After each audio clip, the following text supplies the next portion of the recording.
And a very pleasant good morning to all of you. Ron Crider here in my studio in Vero Beach. It's Tuesday, April the 21st, and our weather for today, partly cloudy, a little cooler. No rain is in the forecast for Vero Beach today. Early this morning when I first started recording this, it was 66 degrees at 6:20. High today about 84 degrees. Very quickly, I'm going to go to the numbers, and then we're going to come back and talk about a couple of other things. So stand by and let's hit those numbers. Okay, here we are, folks, in Vero Beach. You can see on the right-hand side, it says Indian River County. That's Vero Beach. Let's start out with the numbers for the state of Florida. 27,058 cases, 26,329 positive residents, 4,000 hospitalizations, 823 deaths. Say that again, 823 deaths. Now, once again, it does look like the trend is coming down. So let's look over here on the left side. We'll see that we had 586 cases on the 20th yesterday. The day before that, we had 738. And then we had a peak kind of at 416 of 1,200 and a really big peak of 1,300 over here. So it's gradually coming down. So let's say again, the trend is your friend. We're pretty happy with that. Let's take a look at Vero Beach. Positive non-residents, 8. This has jumped from 2 to 4 deaths here in Indian River County. Don't know too much about these yet. I'll find out in a little bit. I got some other numbers for you at the end. 23 hospitalizations, 77 residents tested positive. Let me see if I have those numbers here. I do have the numbers. These letters are a little bit more descriptive than the ones I'm showing you here. In Indian River County, the cases are 85. This is a little bit more up to date. The deaths are 4. It doesn't say where they came from. Total negative tests, 1,258. Hospitalizations, 23. And awaiting results, 59. So they're just a little bit different than what we have here. But as you can see down here, we only had 1 new yesterday. So that's really a good thing. Now, I tell you every day, I keep reminding you that these numbers over here on the left-hand side, the new cases day by day for the past 30 days, are constantly changing as they update their records. All righty, let's go down to Dade County. That would be Miami. So, okay, it's 248 cases, still an awful lot of cases. I don't like this slope. It looks like I'm not real happy with this. That's too bad. But, and 248 cases, of course, a lot of people down here in Dade County, but it's not looking that great as far as I'm concerned. So we'll move on here. 110 positive non-residents, 223 deaths in Dade County, 939 hospitalizations, 9,547 total positive residents. And then we'll move up to Broward County. Broward County is Fort Lauderdale. They came down yesterday. They only had 82 new cases. 82 is still an awful lot of cases. But it does look like there is a slope coming down here in Broward County. And let's go up to Palm Beach County. Palm Beach County did pop up some yesterday. Oh, my goodness gracious, look at this. Palm Beach County popped up to 79 new cases yesterday. Not a good thing. 53 positive non-residents, 122 deaths, 354 hospitalizations, 2,207 positive residents. I believe, if I'm not mistaken, Palm Beach County is the second highest death count in the state of Florida for this COVID-19 virus. So that's Palm Beach County. Let's move up to Martin County. Martin County is looking quite good. Look here, we only had 3 new cases yesterday, previous day 3, and the peak was back on 4/6 of 18. So we're pretty happy there.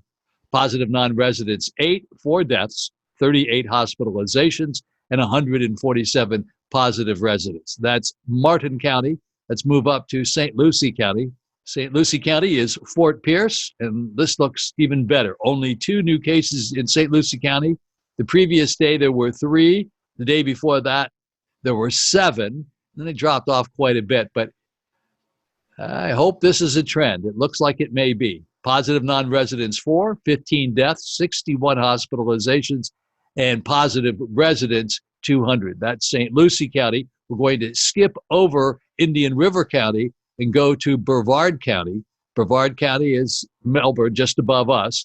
In Brevard County, they flattened out a little bit down here at the bottom. Only 4 new cases yesterday, 4 new cases the day before, coming off of a peak back here of April the 13th, where there were 20 new cases. And they have positive non-resident 7, deaths, a total of 7, 39 hospitalizations, 211 positive residents. Now we'll move up to Orange County. And Orange County is Orlando. 62 positive non-residents, 27 total deaths, 181 hospitalizations, 1,154 positive residents, and they are down to 12. 12 too many, but it does look like they're dropping off here, and things are lightening up quite a bit in Orange County. That's a big county, so this could be a really good thing. Now let's move on to the big numbers. The U.S. cases, 787,960 total cases. Total deaths for the United States, 42,364. Global cases, 2,494,915. And global deaths, 171,249. Not good. Not good at all. Okay, folks, so let's take a look at this.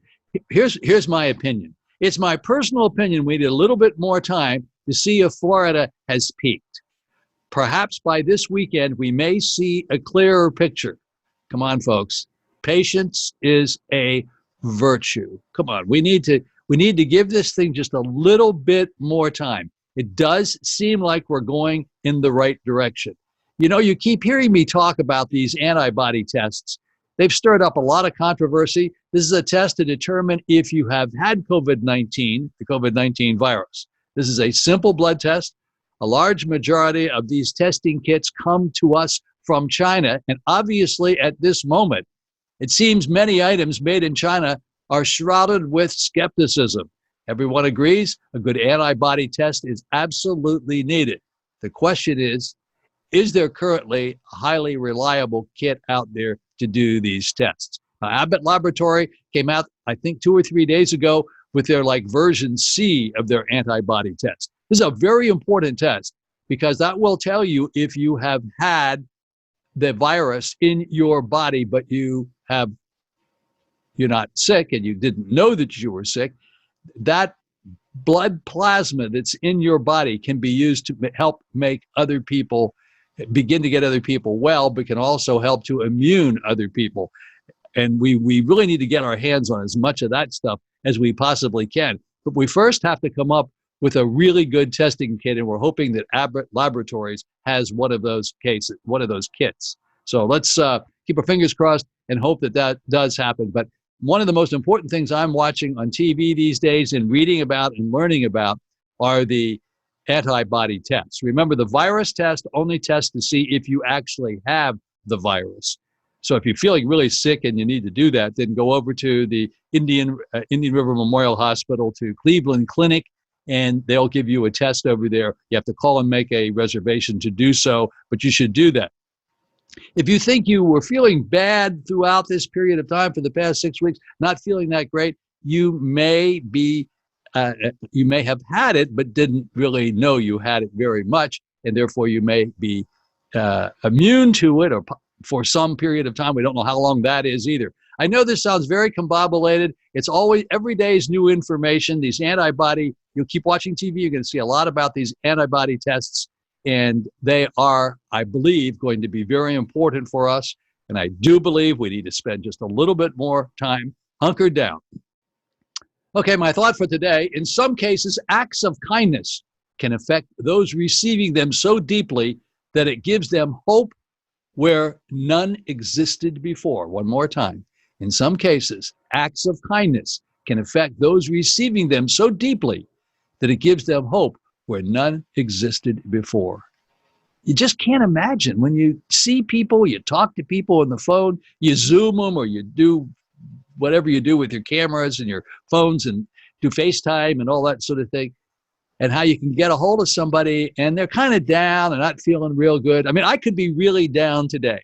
I found that one of my childhood classmates from 9th and 10th grade died this past weekend at the Moffitt Center in Tampa. And you know what? I'm not down. I'm sad that Susie is gone, But I have to tell you, she is a very spiritual person, and you know where she is. She's at home with her maker, and she's in a better place than any of us are right now. So I'm celebrating her life. I'm celebrating, but a lot of my friends who I've talked to today and yesterday were all down and very upset, and getting the Kleenex box out. Put the Kleenex box away, guys. She's in a better place than we are. Come on, rejoice, celebrate Susie's life. That's an important thing. So I just hope that all of you understand every day you want to do an act of kindness for somebody. If you do that every day, you're going to feel better. And think how good they're going to feel. All right, folks, thank you very much for watching this video. I had almost a record number of people watching yesterday. That was a good thing. See, I got my green Columbia shirt on today. It's not the banana shirt. And if you like the video, give me a like. Let's crank up those likes. That makes me feel good. And I know that you guys are watching and really care. And you actually probably watched it all the way through and gave me a like. And if you'd like to subscribe to my channel, hit the subscribe button. And every time I bring another one of these out, you'll have one. Again, have a really great day.